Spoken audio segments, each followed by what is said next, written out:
नमस्कार, मैं अरुण के शर्मा, एनालिस्ट वन थॉट। आज 15 अगस्त 2025 देश का राष्ट्रीय पर्व स्वतंत्रता दिवस आज से 78 साल पहले भारत आज़ाद हुआ। इन 78 वर्षों में बहुत सारे प्रधानमंत्री आए, राष्ट्रपति आए, और मुझे ऐसा लगता है कि सारे ही संवेदनशील थे और जो भी उन्होंने किया वो निष्पक्षता से किया, पारदर्शी तरीके से उन्होंने अपनी सत्ता को चलाया। बात आज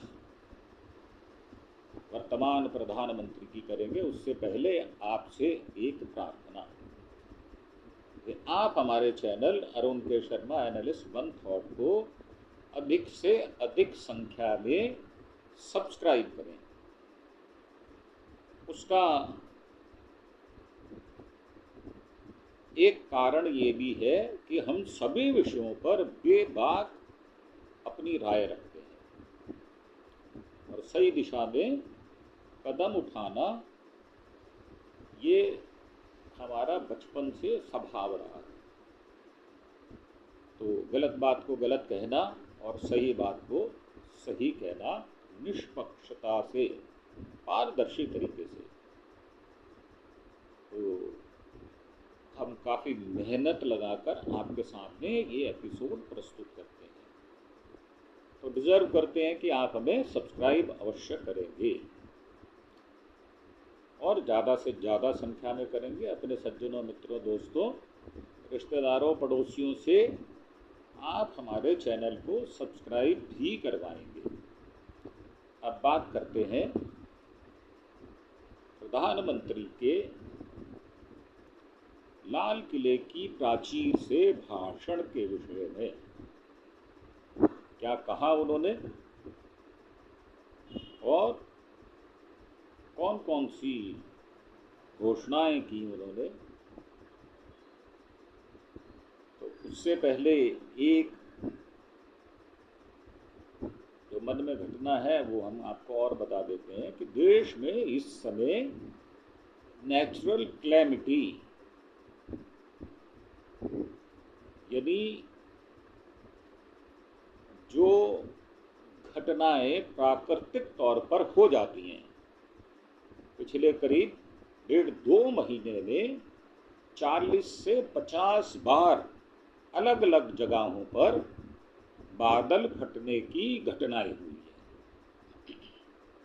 और इसी कारण से शायद आज सारे सांस्कृतिक कार्यक्रम रद्द कर दिए गए, घोषणा की गई। अब वो करेंगे या नहीं करेंगे ये शासन प्रशासन पर डिपेंड करता है, उस पर आधारित है। ये घोषणाएं बहुत होती हैं, कितने अमल होते हैं।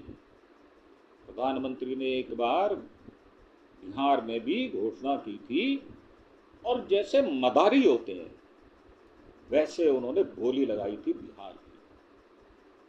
60 लाख दूं, 60 लाख करोड़ दूं, 80 लाख करोड़ दूं, या 1 लाख करोड़ दूं, या 1.25 लाख करोड़ दूं। परंतु सच बात ये है, उन्होंने बिहार को झुंझुना भी नहीं दिया। वैसे आज 15 अगस्त है, प्रधानमंत्री की आलोचना करना आज के दिन उतना सही नहीं है, परंतु फिर भी जो कृत्य, जो कुकर्म उन्होंने पहले किए हैं उसका बखान तो करना ही पड़ेगा। जो अपनी सत्ता का सुख भोग रहा हो और वहां कष्ट में हमारी देश की जनता मलबे के नीचे दबकर मर गई हो, और कुछ लोग ऐसे हैं जो अभी जिंदा हैं। अभी कल ही जो जम्मू कश्मीर में घटना हुई किश्तवाड़ की, अब उसमें 60-70 लोग मर चुके हैं, 200-250 लोग घायल हैं। उससे पहले घराली गांव में बहुत बड़ी त्रासदी हुई थी, परंतु जान माल की उसमें इतनी क्षति हुई या नहीं हुई इसका अभी तक आकलन नहीं हो पाया।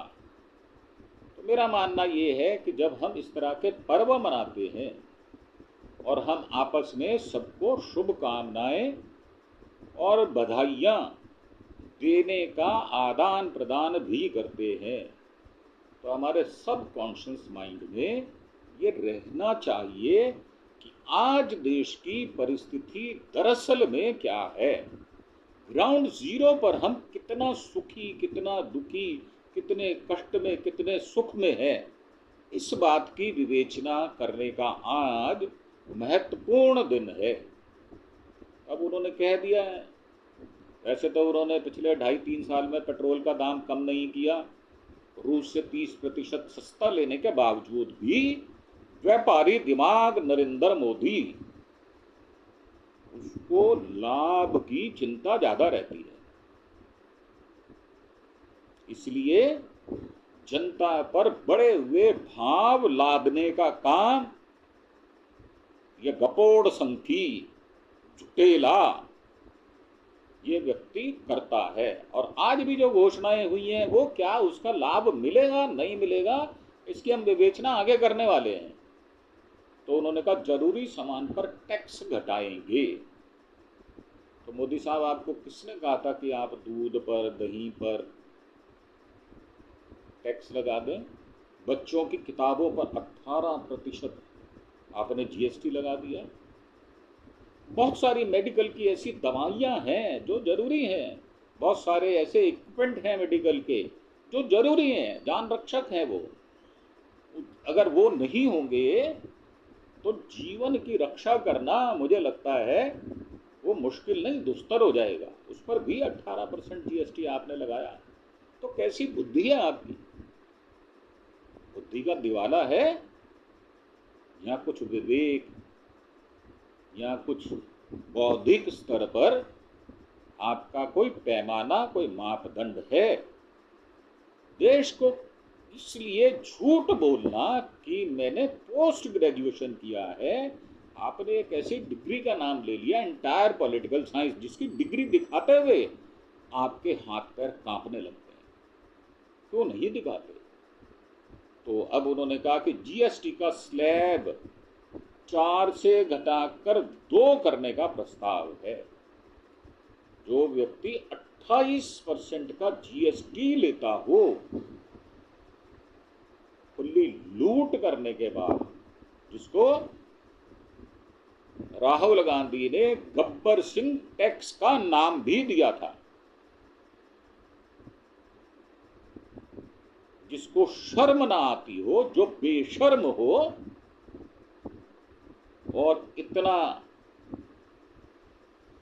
बड़ा हिस्सा, 1/3 हिस्सा लोगों का जीएसटी में चला जाए।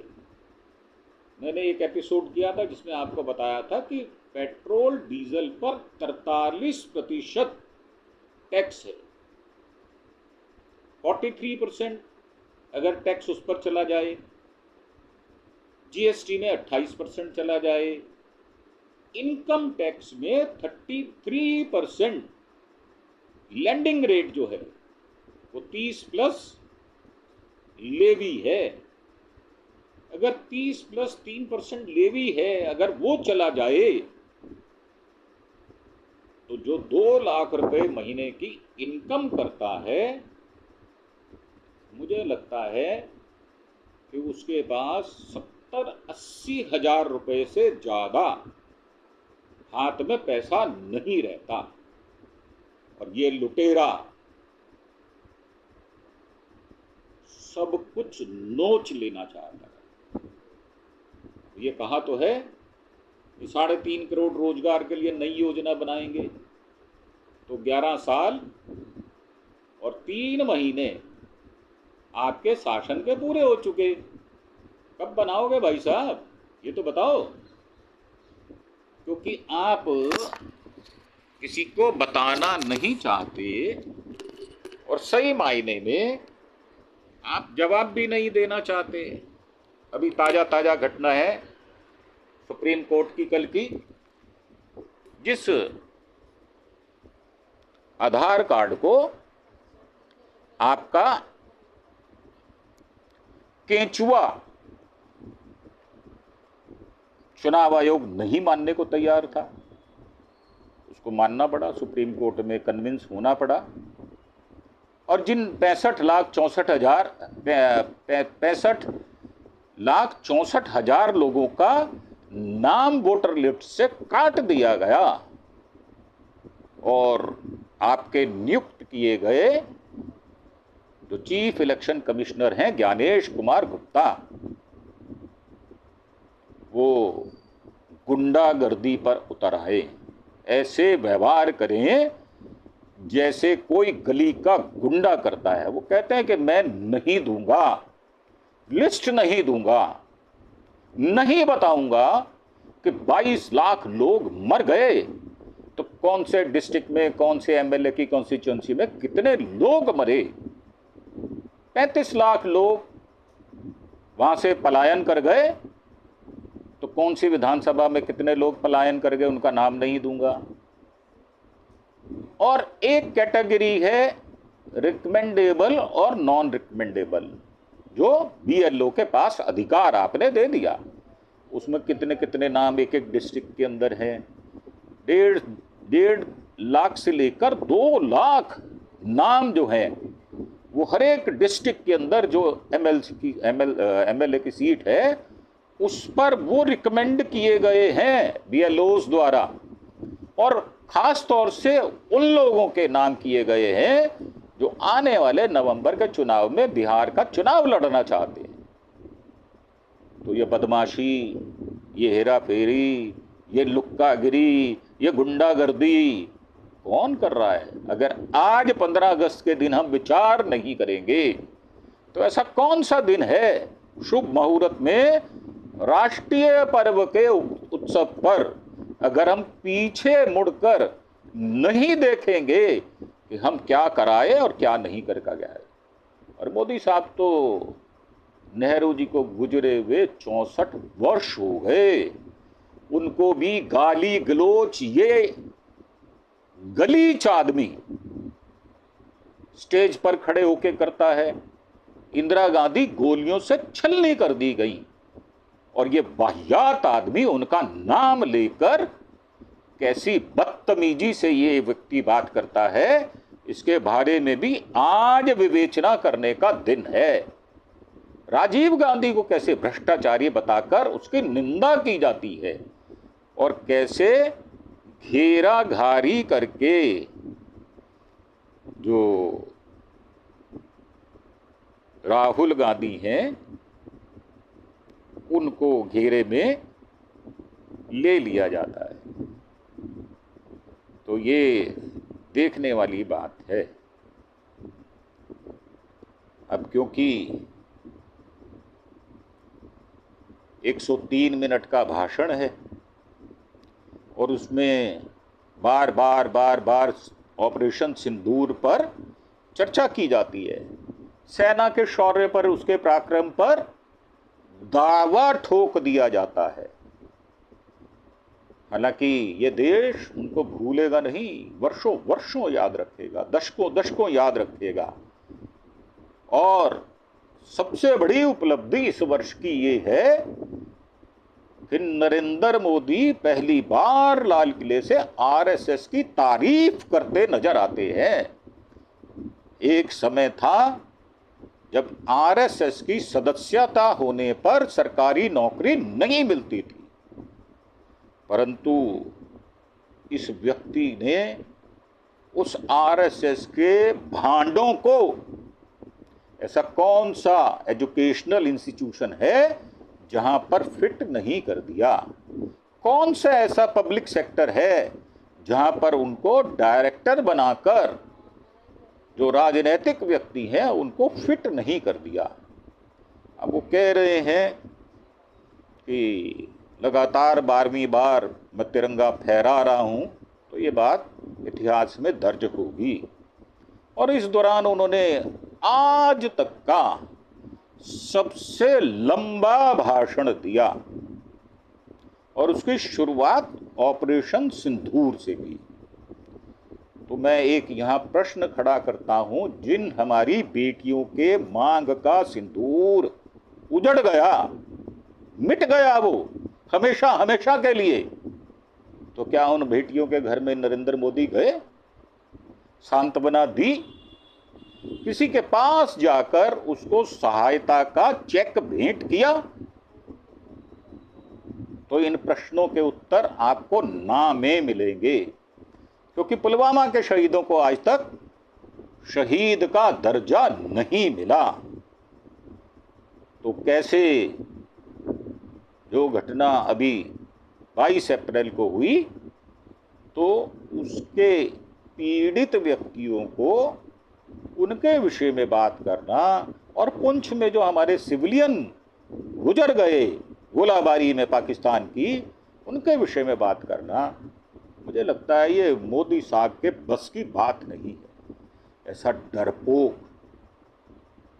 और ऐसा आदमी जो नरेशन गढ़ने में विश्वास रखता हो, उन्होंने आतंकवाद, सिंधु समझौता, आत्मनिर्भरता, मेड इन इंडिया, नक्सलवाद, अवैध घुसपैठ पर काफ़ी लंबी तहरीर की उन्होंने। तो साहब अभी SIR हुआ है, तो किसी बांग्लादेशी, किसी घुसपैठिए की कोई आपने डिटेल दी, कोई लिस्ट दी, कोई बताया कि कितने घुसपैठिए आपने पकड़ लिए? परंतु आप पहली बार लाल किले से RSS के विषय में जिक्र करते हैं, जो कि संस्था रजिस्टर्ड भी नहीं है और जिसके खरबों खरबों रुपए की बड़ी बड़ी बिल्डिंगें आपने चोरी के पैसे से बनवा दी हैं। और आज RSS के अधिकारी, वहां के प्रचार करने वाले प्रचारक आराम से 5 स्टार होटल जैसी राजसी ठाठ बाट में रहने के आदी हो गए हैं। जैसे बीजेपी ने 460 दफ्तर 5 स्टार दफ्तर डिस्ट्रिक्ट ऑफिस बना लिए और 270 डिस्ट्रिक्ट ऑफिस लगभग पूर्णता की ओर है। ये पैसा कहां से आया? जो चुनावी फंड था, जिसको सुप्रीम कोर्ट ने अवैध भी कहा था, और PM फंड पे तो आप RTI डाल ही नहीं सकते। उसमें कितना पैसा है, कैसा है, कहाँ खर्च किया, कहाँ से आया, सरकारी कंपनियों ने दिया, प्राइवेट बड़ी बड़ी लिमिटेड कंपनियों ने दिया, आप हिसाब नहीं देना चाहते। आप नीरव मोदी को, मेहुल चोकसी को, विजय मलाया को, ललित मोदी को, ये सब आपके गुजराती दोस्त हैं। उनको देश से खरबों खरबों रुपया लूट कर भगाने में मदद तो करते हैं, परंतु कितना पैसा रिकवर हुआ वो शायद आप बताने की हैसियत में नहीं है। 1,60,000 करोड़ रुपया आपने उद्योगपतियों का माफ कर दिया। किसानों के विषय में आप बात नहीं करते, और 500 रुपये महीना, साल में 6,000 रुपये का झुंझुना आप उनको पकड़ा देते हैं बेशर्मी से, और जिसका ढिंडोरा गले में ढोल डालकर आप पीटा करते हैं। और जो हमारी गरीब मजदूरों के लिए योजना है नरेगा, उसमें कितना पैसा बढ़ाया। कभी समय हुआ करता था कि 200 दिन की दिहाड़ी उनको मिलती थी, आज 100 दिन की भी दिहाड़ी निश्चित नहीं है, नहीं मिलती उनको। और एक हफ्ते में अगर कोई 4 घंटे भी काम कर लेता है तो उसको बेरोजगार नहीं माना जाता। तो आज 15 अगस्त का दिन है, इन ज्वलंत प्रश्नों के विषय में हमें विचार करना चाहिए। अब वो ऑपरेशन सिंदूर, क्योंकि वो तो मिलिट्री, नेवी और हमारी नौसेना ने और जल सेना ने किया है, वो करके दिखाया उन्होंने। और सैकड़ों किलोमीटर दूर दुश्मन की धरती में घुसकर आतंकियों को नेस्त नबूद किया, इसमें कोई दो राय नहीं है। और हम खुले दिल से, खुले मन से उनकी तारीफ करते हैं और झुककर आज के दिन उनको सलाम करते हैं और सैल्यूट करते हैं उनको, जो वीर जवानों ने देश की रक्षा के लिए अपना पूरा सामर्थ्य, अपना पूरा परिश्रम लगा दिया। तो पाकिस्तान की नींद अभी उड़ी हुई है, ये आपका कहना है, परंतु हमारा मानना ये है कि पाकिस्तान आपकी छाती पर पैर रखकर खड़ा है। ये जो नरेशन आप लोग बनाते हैं ना, ये नरेशन पाकिस्तान में नहीं चलता। अगर हम आत्मनिर्भर ना होते तो क्या ऑपरेशन सिंदूर इतनी तेजी से कर पाते? तो इस आत्मनिर्भर बनाने के लिए जो कांग्रेस का 55 साल का सहयोग है शासन का, तो आप उसको सही नहीं मानते। नेहरू को गाली देना आपको दिन में रोटी खाने जैसा है। जब तक आप गाली नहीं देंगे आपके पेट में दर्द रहेगा, रोटी पचेगी नहीं। और वैसे भी आप काजू की रोटी खाते हैं, तो इतनी महंगी रोटी देश का गरीब खा पाता है? कभी सोचा आपने इस विषय में? अगर सोचा होता तो इस तरह की बढ़ चढ़कर दंभी विचारधारा ना होती। सिर पर आपके घमंड सवार है, इसी कारण दुश्मन को भी आप इस बात की सख्त ताकीद नहीं कर पाते। सख्त चेतावनी हमारे निंदानाथ राजनाथ तो दे देते हैं, कड़ी निंदानाथ है वो दे तो देते हैं, परंतु जब विमान आता है तो उस पर नींबू मिर्ची टांगने का काम भी वही करते हैं। और आपने ये कहा कि दुश्मन को पता भी नहीं चला कि कौन सा हथियार उन्हें खत्म कर रहा है। सब पता है उनको। उनके पीछे चीन खड़ा है, जिसको आप ये कहते थे कि लाल लाल आंखें करके दिखाओ, परंतु आपने कितने लाल लाल आंखें की वो हमारी समझ से बाहर की बात है। आप तो जी जिनपिंग का नाम तक नहीं लेते।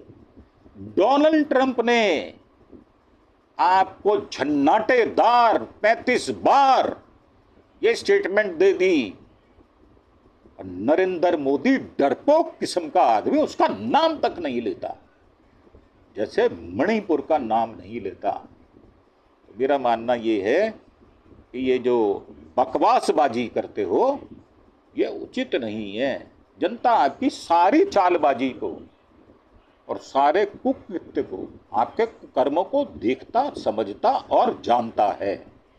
अब जीएसटी घटेगा 8 साल बाद, आप कह रहे हैं आज से रोजगार वाली नई योजना आएगी और दिवाली पर ये गिफ्ट दिया जाएगा, रिफॉर्म ला रहे हैं। आप देश के लिए काम नहीं करते, आप देश को सौगात देते हैं हर बात की।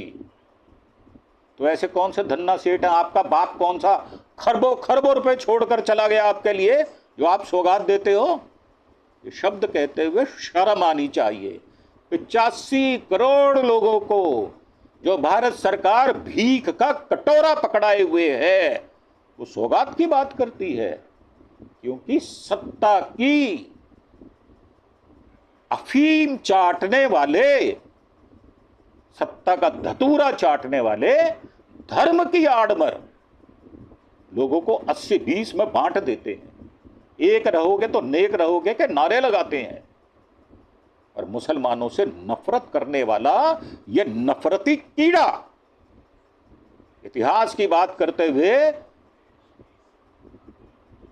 1975 में जो इमरजेंसी लगाई उसको याद रखता है, परंतु 2002 में जो 3-3.5 हजार मुसलमानों का कत्ल करवा दिया गया अमित शाह के द्वारा और नरेंद्र मोदी के द्वारा, क्या उसका स्मरण नहीं आता? भूल जाते हो? परंतु बेशर्मी का मुलम्मा चढ़ा हुआ है आपके ऊपर, इसलिए उसके विषय में बात नहीं करते। अब उन्होंने कहा है कि 23.5 करोड़ नौजवानों को रोजगार मिलेगा और विकसित भारत रोजगार योजना लागू की जा रही है। अब कब की जाएगी इसके विषय में कोई नहीं पता, धरातल पर कब उतरने वाली है ये। इस योजना के तहत निजी क्षेत्र में पहली बार नौकरी पाने वाले बेटे बेटी को 15,000 रुपये सरकार की तरफ से दिए जाएंगे। तो पहले तो आपने अप्रेंटिसशिप की बात की थी, जो 8,000 रुपये महीना 1 लाख रुपए साल का देने की बात कही थी, तो वो कहाँ है योजना? उस योजना के विषय में बात करते हुए आपको डर लगता है, क्योंकि बड़ी बड़ी बात करनी, बड़ी बड़ी बकवास करनी, ये तो स्टेज पर खड़ा होकर कोई अदना सा आदमी भी कर सकता है। देश का प्रधानमंत्री जब बात करता है और लाल किले की प्राचीर से करता है, तो उसका एक अर्थ होता है। उसका अर्थ समझ में जनता को यही आता है कि ये आदमी बकवासी है, बड़े बड़े दावे तो करता है पर जमीन पर वो दावे उतरते दिखाई नहीं देते। और जो आपने कहा कि उन्हें प्रोत्साहन राशि दी जाएगी, यह योजना करीब 3.5 करोड़ नौजवानों के लिए रोजगार के अवसर बनाएगी। तो जो 2 करोड़ आपने हर वर्ष बेरोजगारों को नौकरी देने का वायदा किया था, उसका क्या हुआ? जब 15 लाख आपने कहा था कि हर एक आदमी के बैंक अकाउंट में जाएगा, उसका क्या हुआ? जो काला धन विदेशों से वापस लाना था, उसका क्या हुआ? और जो बाबा रामदेव ने कहा था कि 35 रुपये लीटर पेट्रोल मिलेगा, उसका क्या हुआ? और जो डॉलर 87-88 रुपये हो गया, उसका क्या हुआ? ये कहा जाता था डॉलर का रेट अगर गिरता है, रुपया गिरता है, रुपए की मूल्य गिर जाता है, तो प्रधानमंत्री की साख भी गिर जाती है। और आपकी ही पार्टी के लोगों ने कहा था कि संसद आवारा हो जाती है जब सड़कें सूनी हो जाएं, अर्थात विपक्ष जब सड़कों पर प्रदर्शन ना करता हुआ नजर आए तो संसद आवारा हो जाती है। परंतु आज पूरा विपक्ष सड़कों पर है और नरेंद्र मोदी तानाशाह, हिटलर का वंशज, उसको उपेक्षा की दृष्टि से देखता है। शर्म नहीं आती। पूरा विपक्ष 300 सांसद एकजुट होकर आपके और आपके केचुए चुनाव आयोग की भद्द करता है सुप्रीम कोर्ट में, और उसको अपने पैर वापस खींचने पड़ते हैं 3 कदम, जो कल ऑर्डर हुआ। परंतु बेशर्म आदमी को कहते हैं कुम्हार के घर में पड़ा उल्टा घड़ा, 2 बूंद पानी भी संजोने के लायक नहीं होता, क्योंकि वो उल्टा घड़ा है। तो ये हमारा नरेंद्र मोदी भी, मुझे ऐसा ही लगता है, ये उल्टा घड़ा है, इस पर असर नहीं होता। कुछ भी कह लो, कुछ भी सुन लो, जिस विषय पर उसको बोलना होगा वो नहीं बोलेगा, गारंटीड नहीं बोलेगा। और बरगलाने वाली, बकवास करने वाली जितनी बातें हैं वो बकवास करेगा स्टेज पर खड़ा होके। जैसे कि आप कितना ही मुजरा कर लो, आपकी 2 भैंसों में से 1 भैंस ले जाएंगे, आपकी पत्नी का मंगलसूत्र छीन कर ले जाएंगे जो ज़्यादा बच्चे पैदा करते हैं, और जो ज़्यादा पैदा करने वाले बच्चे जो मुसलमान लोग हैं, देश की सारी संपदा उनको दे दी जाएगी, ऐसा मनमोहन सिंह साहब ने कहा। यह कतई झूठ, कई बार इसकी सच्चाई सामने आ चुकी है, परंतु ये बेशर्म आदमी उसके विषय में 2 शब्द कहना भी गवारा नहीं समझता। अब जो उन्होंने बातें कही हैं उसमें यही है कि जीएसटी घटाने की बात कही, 3.5 करोड़ रोजगार के लिए आज से नई योजना की बात की। ये 79 स्वतंत्रता दिवस 13 मूवमेंट्स हैं, इसमें MI-70 हेलीकॉप्टर पर ऑपरेशन सिंदूर का झंडा लगा था और पीएम को गिफ्ट में मां के साथ वाली तस्वीर मिली। तो ये चोचले राष्ट्रीय स्तर पर किए जाते हैं कि मैं भीख मांगता था। तो शुक्र करो, धन्यवाद दो इस देश के सिस्टम को कि एक भीख मंगा प्रधानमंत्री बन गया, एक ऐसा व्यक्ति प्रधानमंत्री बन गया जिसकी मां वर्षों वर्षों बर्तन मांजा करती थी। धन्यवाद दो इस लोकतंत्र को। परंतु धन्यवाद देना तो दूर, नेहरू, इंदिरा गांधी, राजीव गांधी के परिवार को शर्मिंदा करना गाली देना इस निर्लज्ज आदमी का रोज का काम हो गया। दिन में 10 बार जिन्होंने स्वतंत्रता संग्राम का युद्ध लड़ा, जिन्होंने अपनी बलि दे दी, एक आरएसएस का आदमी बता दो, एक हिंदू जो संगठन था उसका एक आदमी बता दो जो फांसी चढ़ा हो। 1942 का जब भारत छोड़ो आंदोलन था तो ये लोग अपने हिंदू संगठन को मजबूत करने में लगे हुए थे। मुसलमानों के साथ ये समझौते करके सत्ता में बैठे हुए श्यामा प्रसाद मुखर्जी, जिनके ये तलवे चाटते हैं, वो देशद्रोही आदमी, उसने ही भारत पाकिस्तान का 2 फाड़ करवाया। परंतु ये मानेंगे नहीं। ये केसरिया पगड़ी पहनेंगे, भगवा जैकेट के साथ आएंगे और हरे रंग को ये मुसलमानों का रंग करार देंगे। ये इनकी मानसिकता है। और ये अंग्रेजों के पिट्ठू, अंग्रेजों के अंडरवियर धोने वाले आरएसएस के लोग इसी तरह देश को नोचने, खसोटने, लूटने का काम करेंगे। एक समय था कि गुरु दक्षिणा से जो पैसा आता था उससे आरएसएस का काम चलता था, परंतु आज राजसी ठाट है, खरबों खरबों रुपए नरेंद्र मोदी एक्सटॉर्शन के आरएसएस को दे रहे हैं। और आरएसएस का पहली बार लाल किले की प्राचीर से आज नाम लिया गया तो मैं इसकी जमकर भर्त्सना करता हूं। और 12 सालों में अगर आप 12 बार झंडा लहरा रहे हैं तो देश के प्रधानमंत्री होने के नाते नहला रहे हैं, अन्यथा आपको वहां पर जाने तक का पास ना मिलता। तो ये बात ठीक है, उन्होंने टैरिफ का बिना नाम लिए ट्रंप को संदेश दिया। ट्रंप का नाम नहीं लिया, उनका भाई साहब, उनका अधोवस्त्र गीला हो जाता है ट्रंप का नाम लेते हुए। तो भारत के किसान, पशुपालक, मछुआरे सबसे बड़ी प्रामाणिकता है। इससे जुड़ी किसी भी अहितकार नीति के आगे मोदी दीवार बनकर खड़ा है। दीवार बनके तो ये जनता के खड़ा ही है, क्योंकि ये उद्योगपतियों का चमचा चाटुकार है।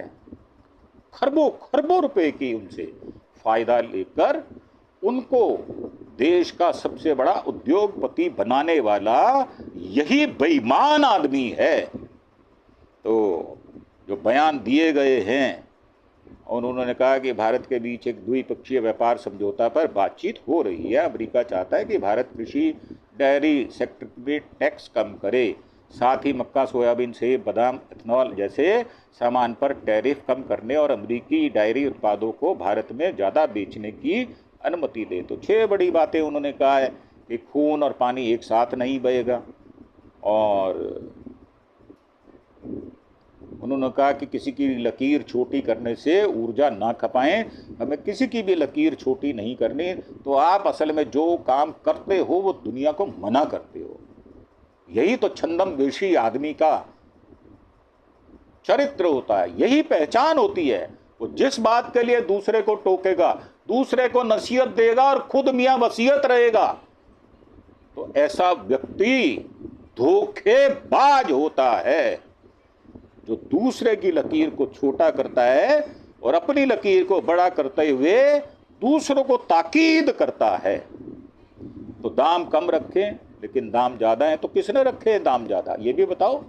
और दुनिया में हमारी हिस्सेदारी कितनी है? 3% व्यापार की हिस्सेदारी है, 97% भारत की हिस्सेदारी नहीं है, जबकि भारत 146 करोड़ का देश है। हर 5वां आदमी भारतीय है और चीन से ज़्यादा आबादी हमारी हो चुकी है, परंतु बेशर्मी का आलम उस पर बात करने का नहीं है। अब ये मोटापा समस्या इस बात पर भी आ गई है, डॉक्टर भी बनेंगे, इंजीनियर भी बनेंगे, साइंटिस्ट भी बनेंगे। ये कह देना कि नाली की गैस से चाय बन जाती है और बादलों में रडार काम नहीं करता, तो जिसको हम निर्बुद्धि कहते हैं, ये वही व्यक्ति कहता है। और ये राजा बाबू की तरह कभी मिलिट्री की ड्रेस पहनेगा, कभी वकील की ड्रेस पहनेगा, कभी डॉक्टर की ड्रेस पहनेगा, तो ये नाटकबाज नौटंकीबाज आदमी इसी तरह देश को छलने का अगले कितने वर्षों तक काम करेगा, जिसका अभी कोई अंदाजा है नहीं, क्योंकि हेरा फेरी करके, वोट चोरी करके, इसीलिए विपक्ष ने नारा लगाया वोट चोर गद्दी छोड़। तो वोट चोर है ये नरेंद्र मोदी, सबसे बड़ा वोट चोर। इतनी बेईमानी कि जो इस केस को डील कर रहे हैं, उनका मैंने रात को वक्तव्य सुना तो वो कहते 1 मिलीमीटर आगे खिसकना, बात मान लेना चुनाव आयोग द्वारा ऐसा है जैसे हिमालय पर्वत को गिरा दिया गया हो। ऐसी गंदी पापी प्रकृति वाला ये व्यक्ति कितनी बढ़ चढ़कर बात करता है और हर बात में अपने आप को विशेषज्ञ मानता है। आज तक जो 5वीं श्रेणी के जहाज हैं वो हमारे पास आज तक नहीं आए और अगले 10 वर्षों में आने वाले भी नहीं हैं। उस विषय में चर्चा करना, बेरोजगारी महंगाई पर चर्चा करना, बिजली पूरे राष्ट्र में हो ऐसी चर्चा करना, सड़कें पुल बह जाते हैं और ये कह दिया जाता है अगर बंगाल में हो तो ये एक्ट ऑफ फ्रॉड है, और जब गुजरात में मोरबी का पुल बह जाता है जिसमें 140 व्यक्ति मर जाते हैं तो वो एक्ट ऑफ फ्रॉड नहीं होता, वो एक्ट ऑफ गॉड होता है। तो ये दोहरी मानसिकता का आदमी जो बीजेपी और आरएसएस की दोहरी सदस्यता लेकर बैठा है, ये इसी तरह की बदतमीजी शासन से, जनता से, लोकतंत्र में अपने वोटर से करता है और करता रहेगा। तो जो 5 मिशन का उन्होंने ऐलान किया वो सुदर्शन चक्र को घुसेड़ दिया इसमें। अब इसमें हो सकता है कि भगवान कृष्ण भी शायद जन्म लेके दोबारा आ जाएं डिफेंस सिस्टम को ठीक करने के लिए। जनसंख्या की मिशन, जो व्यक्ति 2021 में जनसंख्या होनी चाहिए थी उससे भाग कर 2025 ले आया, ऐसा बेशर्म व्यक्ति जो गिनती करना नहीं चाहता, पता ना चल जाए ओबीसी कितने हैं, SC ST कितने हैं, पिछड़े कितने हैं, दलित कितने हैं, जो चाल चलता है कुटिलता की, शकुनी जैसा जिसका दिमाग है, ऐसा व्यक्ति आज जनसंख्या की मिशन की बात कर रहा है, क्योंकि उसको मुसलमानों को इस देश से बाहर निकालना है। और next gen reforms task force, अब ये 5वीं जनरेशन के हवाई जहाज तो हमारे पास 10 साल बाद आने वाले हैं, कितने मजबूत होंगे। जो आदमी 2047 की बात करता हो और 2025 में आज लोग 85 करोड़ लोग भूखे मर रहे हैं, उनको अनाज दिया जा रहा है, उसके विषय में बात ना करता हो, ऐसा बेशर्म आदमी, आप क्या कहेंगे ये आप सोच समझकर सोच लें आप। तो national deep water exploration mission चलाया जाएगा और नेशनल क्रिटिकल मिनरल मिशन चलाया जाएगा, जो ऊर्जा उद्योग रक्षा सेक्टर की जरूरतों के लिए 1200 खनिज क्षेत्रों की खोज की जा रही है। अभी मिला कुछ नहीं है, सब कुछ कागज पर है। तो भारत डिफेंस और इंडस्ट्री में आत्मनिर्भर बना रहेगा। कितना आत्मनिर्भर है हमें तो पता नहीं, और ना हमारे पास डिटेल, और ना ही कोई मिलिट्री से पूछ सकता है, क्योंकि ये अति गंभीर मसला है, इस पर बात करना उचित नहीं होगा। तो ये खुले विचारों से हमने आपको आज के भाषण की समीक्षा बताई है। आपको कितनी पसंद आती है, कितनी नहीं आती है, नीचे कमेंट बॉक्स में आकर बात करें। और साथ ही एक प्रार्थना कि एपिसोड लंबा होने के लिए क्षमा चाहते हैं, और एक प्रार्थना कि आप हमारे चैनल अरुण के शर्मा एनालिस्ट वन थॉट को सब्सक्राइब ज़्यादा से ज़्यादा लोगों से करेंगे। अपने सज्जनों मित्रों के साथ मिलकर इस चैनल को आगे बढ़ाने में हमारी मदद करेंगे, ताकि आपको इस प्रकार के खुले विचारों के बारे में जानकारी मिल सके और सटीक जानकारी मिल सके। तो इन शब्दों के साथ आपसे विदा लेते हुए धन्यवाद, थैंक यू, जय हिंद, जय भारत।